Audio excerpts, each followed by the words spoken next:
Hi all, Old Geek again, and today I'm going to talk about a topic that is doing the rounds in gaming circles, that of metagaming. Specifically, metagaming is defined as being using player knowledge to influence character actions when the character should not know what the player knows. Firstly, I'm going to say that a lot of people push this notion a little too far. It should be used more to define such circumstances as the players knowing that little Johnny's thief character is actually an assassin, but the characters do not. And yet the players use that knowledge to influence their character behaviour. Of course, in that situation, the players are metagaming and should dial it back. Another proper example of metagaming is reading up on specific details of a scenario before playing it. The DM is planning to run Tomb of Horrors, so the players take a crafty peek at what the adventure contains. And of course, nowadays, the information is all out there on the internet. No, I'm not against calling out both of these examples of poor gaming behaviour. Where the grey area lies is regarding monster capabilities. As a kid, I memorised the AD&D Monster Manual and the vast majority of the Fiend Folio and Monster Manual too, to the extreme nerd level that I could recite the stats from top to bottom of about 95% of the creatures in the game. But I was almost always the DM, so that degree of nerdiness was quite useful. But that does mean I understand the curiosity of gamers who seek to know it all. People are accused of metagaming if they display and act upon any knowledge that they may have regarding monsters in the game world, when their PCs have not yet directly encountered those monsters. You know how it goes. No, how does your character know that you should burn a troll to stop it regenerating?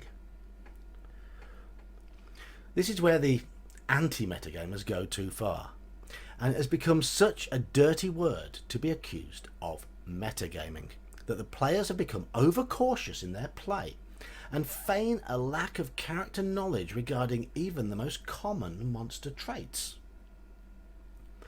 Even at first level, player characters are not a totally blank slate. Typical human adventurers might begin at age 20-ish. Those characters will have had lives beforehand.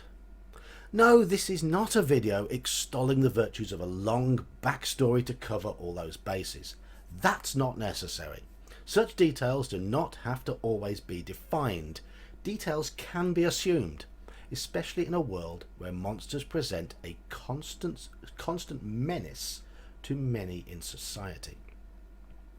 Common foes, such as goblins, ogres, and trolls, will be the subject of stories heard while growing up. The wizened old warrior sharing a tale in the tavern over a gallon of stout. The one-legged fisherman spinning a yarn about the unbelievable way in which his missing limb was torn from him. The eccentric old mage chatting about the sources of the reagents that he uses to make his potions and salves. All of these will give those growing up in such a society the knowledge with which to begin their adventures. Thus, quite naturally, people living in such a world will know that goblins are sneaky, that their larger cousins, hobgoblins, are organised and militaristic, that ogres are very strong but equally very stupid, and of course that a troll's wounds will knit back together unless the wound is cauterized in some way. What they will not know, of course, are the game mechanics that define these traits. What they won't know is exactly how the game mechanics work, because those are game mechanics, they are not in the game world.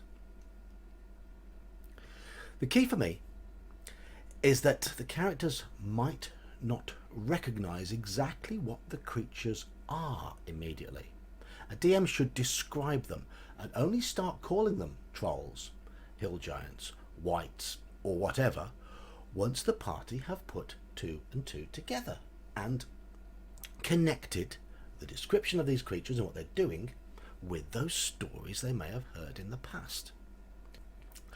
I have no problem with a player announcing to the rest of the group, "I think these are trolls. Careful, their wounds will heal. We need to burn them." As in a fantasy world, this is common knowledge that would have been shared about an iconic foe. If that player was to announce to the table the exact number of hit points that the trolls regenerate, that is a problem. I feel the same way about the abilities of other legendary foes. The breath weapons of dragons, the life-draining capabilities of the more potent undead, and the impact of lycanthropy, and so on.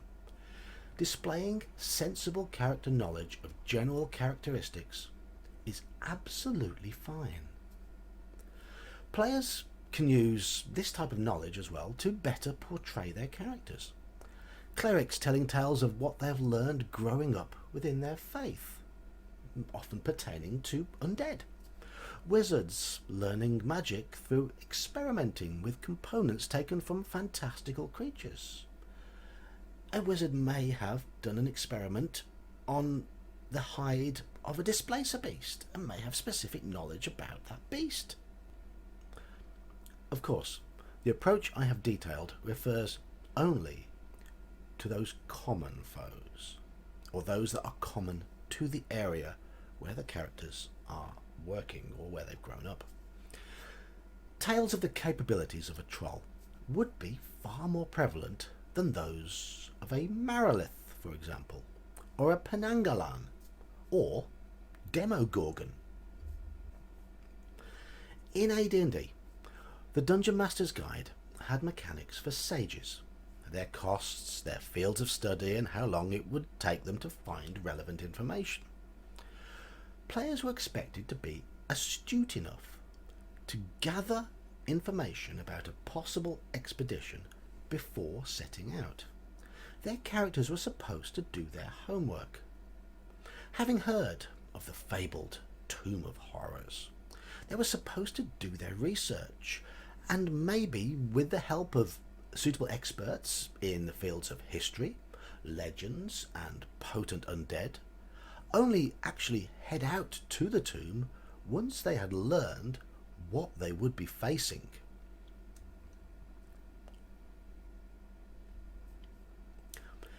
This side of the game seems to have been lost, with a shift towards constant action and a world filled with superheroes. To me, that is a shame. As a DM, I am delighted when my players properly immerse themselves into the mindset of a team of adventurers who value their lives, and thorough preparation is part of that. I do feel that modern gamers today push too much of modern society into their gaming assumptions and do not attempt to consider the impact of the environment that would be typical in a fantasy setting, where magic exists, where non-human creatures can talk, where the gods walk the land, where the night holds the greatest horrors, and where tall tales are told around a comforting campfire. And this, your metagaming obsession, seems to be part of all this. As you can probably glean from what I've said in this video, I do not fall firmly into either camp. I'm not staunchly anti or pro what is commonly described as metagaming with regards to monsters. I favour the centre ground, the common sense approach, one where characters will begin their adventuring lives with significant prior knowledge, but that the specifics of that knowledge should be presented in certain ways, generally relating to those iconic fantasy tropes. Because we've, in the real world, heard all those stories in our world where such creatures do not exist. you can be sure that those who live in a fantasy world would have heard them, and maybe a whole lot more.